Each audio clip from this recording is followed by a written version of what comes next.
Praise the lord. మరొకసారి ఇంకొక టాపిక్తో మీ ముందుకు రావడానికి దేవుడు కృప చూపించాడు.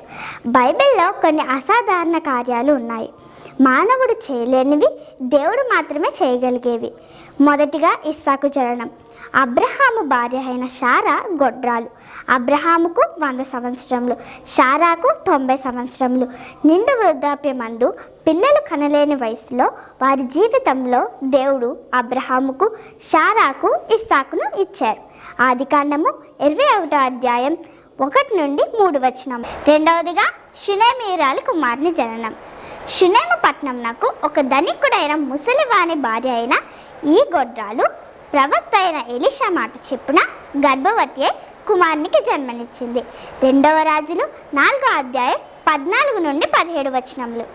మూడవదిగా బాప్తిస్మిచ్చి యోహాను జననం. జకర్యా మరియు ఎలిజబెత్కు నిండు వృద్ధాప్యమందు బాప్తిస్మిచ్చి యోహాను జన్మించెను. లూకా సువార్త 1వ అధ్యాయం 36-37 వచనములు. నాలుగవదిగా ప్రభు అయిన యేసు జననం.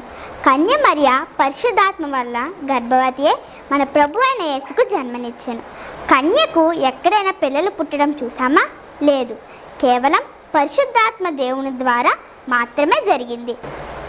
లూకా సువార్త 1వ అధ్యాయం 35వ వచనం. ఇస్సాకు జననం, షునేమీరాలి కుమారుని జననం, బాప్తిస్మిచ్చి యోహాను జననం, క్రీస్తు యేసు జననం. ఈ లోకంలో ఏ డాక్టరు చేయలేదు.